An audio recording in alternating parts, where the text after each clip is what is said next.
만나보겠습니다.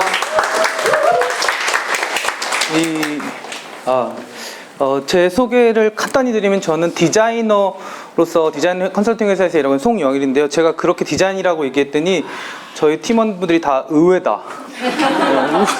의외라는 얘기를 많이 해주셨어요. 그래서 저도 확실히 제가 이제 공대나 농대나 이렇게 생기긴 했다는 걸 저도 알고 있고요. 이런 얘기를 하려고자 하는 건 아닙니다. 최고의 놀이터 디자인이 무엇일까요? 혹은 내지는 놀이터가 아이들한테 무슨 도움이 될까? 이런 얘기를 하려고 하는 건 절대로 아니에요. 이런 건 이제 어른들의 시각이고 뭔가 놀이터 디자이너의 시각이죠. 제가 오늘 하고 싶은 얘기는 아이들은 놀이터에서 어떤 경험을 할까? 프로젝트의 목적은 아까 말씀드렸는데 저희가 오늘 이걸 다 못 얘기한 부분은 웹사이트인 playbook.or.kr이라고 여기 써 있어요. 우측 상단에 거기에 들어가셔서 추가로 더 자세히 보시면 좋을 것 같습니다. 웹사이트에 게재되어 있습니다. 프로젝트 맨 처음에 저희가 가지고 들어갔던 질문은 딱 한 가지였습니다. 아이들은 놀이터에서 어떤 경험을 할까? 저 질문에 대답하기 위해서 한 100시간 이상의 놀이터, 여러 군데의 놀이터를 돌아다니면서 관찰을 했고요. 학부모와 아이들 인터뷰를 1시간 반 이상 한 인터뷰를 10회 이상을 했습니다. 특히 저희가 이번에 참여했던 상봉 어린이랑 세화 어린이 이 두 군데의 놀이터를 중심으로 조사를 했습니다. 관찰과 인터뷰를 한 거죠. 그래서 이제 이런 판을 정리를 할 수 있게 됐는데요. 이게 이제 12시부터 7시까지 놀이터가 어떻게 사용되는지에 대해서 개략적으로 정리한 판입니다. 보시면은 여기 맨 앞부분이 이제 어린이집 아이들이 쓰는 시간대라고 보시면 돼요. 11시부터 1시까지. 그리고 나서 한 2시쯤 되면은 학교 맞춰서 이제 학원 안 다니는 애들이 막 뛰쳐나오기 시작해요. 초등학생들이. 그리고 이제 4시쯤 돼서 학원 갔다가 오는 애들이 뛰쳐나오기 시작해요. 그렇게 두 시점에 초등학생들이 뛰어나오고요. 그리고 이제 유모차 부대라고 할 수 있는 미취학 아동을 데리고 부모님들이 이렇게 세 가지의 주된 사용자를 볼 수가 있는데 놀이터의 사용자를 어느 시점에서든 놀이터를 가서 딱 보면 몇 가지 한 1시간만 봐도 이게 느껴져요. 아, 이렇구나 라는 게. 그게 너무 당연한 얘기인데요. 그게 이겁니다. 몇 개의 그룹과 몇 명에 떨어져서 이렇게 혼자 있는 아이들로 구성되어 있다. 그룹의 유형을 한번 설명을 해볼게요. 근데 이것도 너무 당연한 얘기인데 이 그룹은 형성되어서 아주 긴밀한 사이가 있어요. 긴밀하게 형성되어 있는 사이가 있어요. 이 친구들은 학원 시간도 다 똑같이 다니고 심지어 학교에 자기 반도 같은 경우도 많아요. 뭐 그렇지 않으면 약속을 하고 만나는 경우도 많고 이 친구들은 굉장히 긴밀해서 모든 걸 다 같이 하고 집에도 같이 가고 집에 가서도 삼겹살도 같이 구워 먹고 막 이러는 친구들이에요. 그게 이제 패밀리형이라고 이름 붙였고요. 파티형은 이제 혼자 나왔는데 그날 즉석에서 모인 거예요. 혹은 내지는 몇 번 만나지 않는 사이에 아름아름 아는 사이끼리 모인 거예요. 그래서 그게 파티형이고요. 이 둘은 이따가 더 자세히 설명드릴게요. 그래서 이 그룹이라는 것이 형성이 되는데 이제 보시면은 이 파티형 같은 경우는 이제 얼기설기 되어 있어요. 그래서 놀이 지속 시간이 건데 이 파란색이 놀이 지속 시간이 길진 않아요. 뭐 예를 들어서 뭐 문제들이 생겨가지고 이 놀이가 금방 끝나요. 근데 이제 패밀리형 같은 경우는 굉장히 길게 지속되는 걸 볼 수가 있습니다. 이 차이가 어디서 올까? 먼저 패밀리형이 겪는 경험부터 좀 설명을 드리고 싶어요. 특히 놀이에서는 저희가 관찰한 결과 4단계를 거치는데요. 첫 번째는 대기예요. 뭐 하고 놀까? 뭐 하고 이렇게 혼자서 있는 상태고요. 패밀리형들은 이건 거의 겪지 않아요. 여튼 혼자 나온 아이들이 주로 이제 누구랑 놀까 뭐 하고 놀까 하고 앉아 있거나 혼자 떠돌거나 이런 상태 대기입니다. 그러다가 몇 명이 모여서 놀이 그룹을 형성해요. 한 3명, 4명 정도 놀이 그룹을 형성하고 그게 잘 이루어지면 서로 야 이거 하고 놀자, 뭐 지옥 탈출하고 놀자, 야 룰은 이렇게 하는 게 어때? 야 네가 술래 혼자 해, 난 술래 안 할래, 가위바위보에서 정하자 이런 식으로 상호작용을 해가지고 서로 이제 맞춰가요. 간을 보죠. 그 다음에 마지막으로 그런 것들이 잘 형성됐을 경우에 정말 즐거운 놀이가 일어나요. 땀이 뻘뻘 일어나고 여기가 어딘지도 모르고 마구마구 뛰어다니는 그런 그 매직 서클이라고 저희가 이름 붙였는데 요 4단계를 거쳐서 경험을 하게 됩니다. 그런데 특히 그 매직 서클의 속성에 대해서 조금 더 설명드리면 저희가 이제 관찰한 경험 중에 제일 재밌던 경험이 이제 지옥 탈출이고요. 그리고 뭐 경찰과도 공격과 방어, 술래잡기, 구조대, 해적선 이런 거 등등인데 사실 대부분 다 유사한 개념이에요. 왜 유사한 개념이냐면 어떤 공간을 지칭하는 거예요. 뭐냐면 사실 이게 지옥이고요, 이게 성이고요, 이게 뭐 감옥이고요. 여기 항상 이제 큰 조합놀이대가 그런 곳들을 역할을 하죠. 그래서 지옥이고 애들은 여기 다 올라갔고 술래가 여기 가운데 있어요. 애들이 여기서 이 천국까지 오면 성공, 못 오면 죽는 거죠. 그게 이제 지옥 탈출. 저렇게 하루 종일 지옥 탈출만 해도 재미있는 저 지옥 탈출에 어떻게 저런 게 언제 형성되고 왜 형성되는지에 저희가 이제 그 배경을 보니까 적절한 놀이기구와 좀 복잡해야 돼요. 술래가 못 잡을 정도로 적절한 놀이기구와 거기에 따라서 앞에서 충분히 뛰어다닐 수 있는 공간이 확보되었을 때 저런 공성전, 지옥 탈출 이런 것들이 일어나더라. 또 한 가지 그렇게 일어났을 때는 이 공간의 물리적 성격, 우리 미끄럼틀 타자, 시소 타자, 우리 뺑뺑이 돌자 이런 얘기 하잖아요. 지옥이라고 부르는 그곳이 생겨서 지옥에서 노는 거죠, 그냥. 그래서 그 새로운 그 공간의 성격을 부여하게 되고 여기가 사실 아이들의 무대가 됩니다. 놀이터가 아니라. 무대가 되고요. 이 놀이기구의 성격을 자기들이 자유자재로 해석을 해요. 그래서 근데 이제 슬픈 이야기를 드리고 싶어요. 여기까지는 이제 너무 행복하죠. 패밀리 아이들은 이렇게 항상 오자마자 조금씩 이거 오늘 어떻게 할까라고 해서 바로 매직 서클을 굉장히 오랫동안 체험하는데요. 거의 집에 돌아갈 때까지 몇 시간 동안 체험하는데 이제 이 파티 아이들은 그렇지 못해요.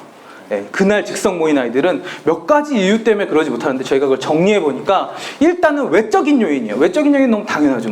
엄마가 이제 들어와라고 했다던가 학원 시간 너 몇 시까지만 놀아 라고 하면 이제 두세 명 모였더라도 나 가야 돼 가면 이제 다 그 모임은 판토 나는 거죠. 두 번째로는 사실 이 부분이 재밌는 부분인데 외적인 건 어쩔 수 없다고 치고 내적인 거예요. 이거 엄마 때문에 못 놀 것 같죠? 근데 그렇지 않아요. 아이들이 낯을 많이 가려요. 아이들이 오히려 더 관계 맺는데 어설퍼요. 그래서 이 내향적인 성격을 가지거나 혹은 내지는 낯을 가리거나 자기 선호가 뚜렷한 것 때문에 이렇게 하고 놀까라고 했는데 옆에 친구가 싫은데 나 안 할래 이렇게 해버리면 그 놈이 판토 납니다. 근데 이런 경우가 굉장히 많아요. 특히 이제 암생이라는 친구들이 나타나요. 자기가 이기도록 룰을 계속 조정하는 친구들이에요. 그런 친구들이 나타나면 수 틀리면 그냥 안 하는 거죠. 근데 재밌는 거는 되게 찌질하고 얌생이 친구들도 일단 패밀리가 형성돼서 관계가 형성되면은 그 안에서 다 봐줘요. 세 번째로는 그룹 형성 시기에 함께 놀 거니까 이미 잘 돼서 패밀리가 된 상태에서는 상관이 없어요. 그러면 아무 놀이기구 없어도 잘 노는데요. 처음에는 아이들이 서먹서먹하고 처음에는 말 걸기가 불편하기 때문에 놀거리가 좀 있어줘야 이것 때문에 자연스럽게 붙어서 놀거든요. 그런데 이제 이런 게 부족할 경우에는 미끄럼틀하고 시소 타다가 그냥 그만둬버리는.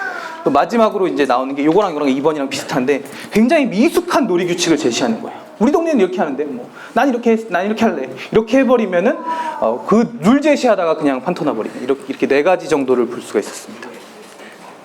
근데 이런 걸 그럼 어떻게 해결할 수 있을까라고 했을 때 이제 이때 이 새로 만든 놀이터에서는 되게 재미있는 요소들을 저희가 넣었는데요.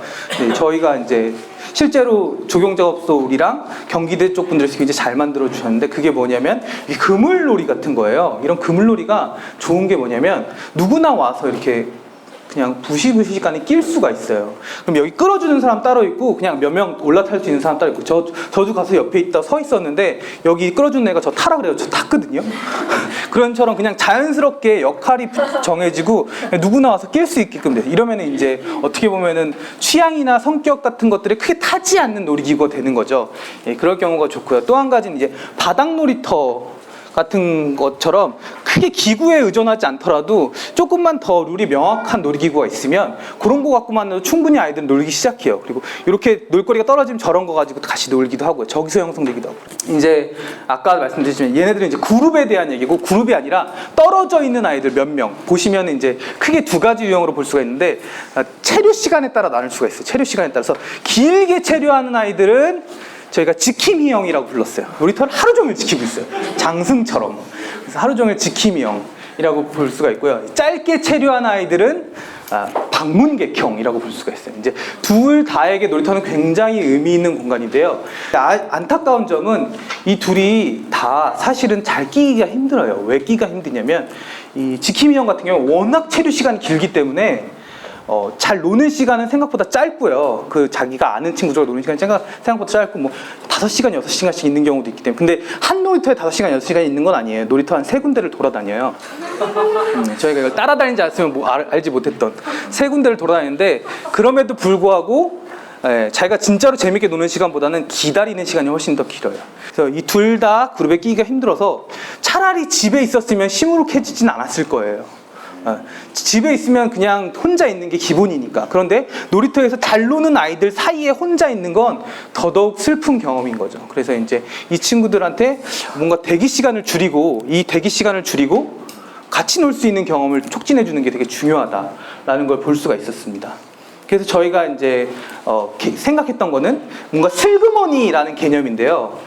특히 요번 놀이터에 반영 많이 됐던 게 이렇게 언덕 같은 거예요. 혹은 내지는 이렇게 어떤 공간이 열린 공간. 이게 미끄럼틀인데 옛날 미끄럼틀은 계단이 있는데 여기는 그냥 언덕이 있는 거예요. 그럼 이제 이 친구 같은 경우가 이제 얘네들이 노는데 그냥 슬그머니 여기 앉아 있다가 내가 아는 주제가 나오면 습기는 거죠. 이렇게 그런 식으로 그룹 형성이 생각보다 사회적으로 미숙해서 그 미숙한 그룹 형성을 도와줘야 된다라는 얘기를 했습니다.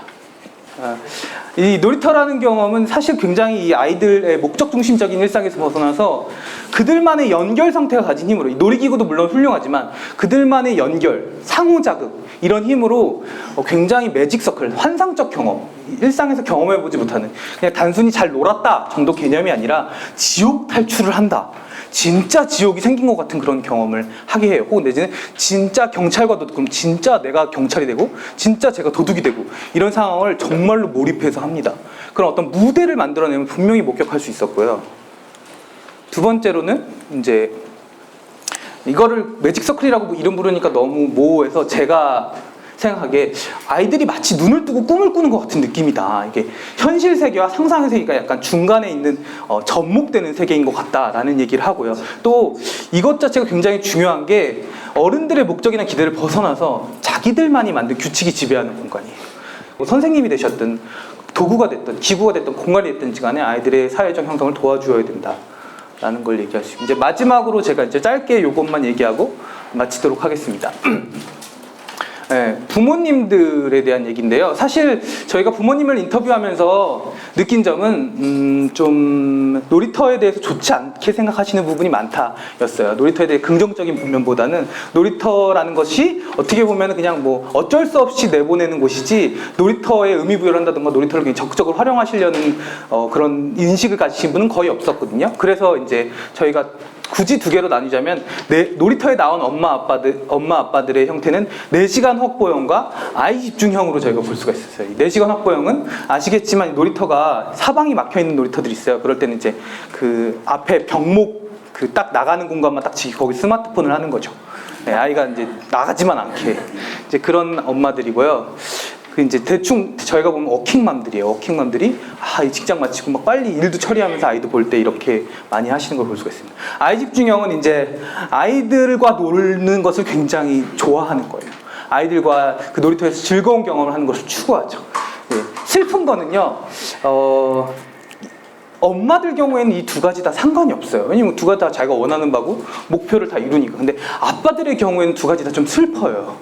특히 이쪽이 더 슬픈데요. 왜 슬프냐면 특히 딸과 아빠가 놀 때 한 2시간 정도를 관찰해보면 2시간 정도를 그냥 딸을 쫓아다녀요. 아빠가 뭐 어떻게 놀아줄 줄도 모르고 그냥 딸을 그냥 뒤에서 이렇게 얼굴적 쫓아다니고, 딸도 재미가 없어하고 아빠도 되게 재미없는 표정으로 굉장히 오랜 시간을 돌아다니는 걸 볼 수가 있었습니다. 그래서 이게 도대체 딸하고 아빠는 놀아줄 줄 모르는구나 라는 걸 볼 수가 있었고요. 그럴 때 안타까웠고요.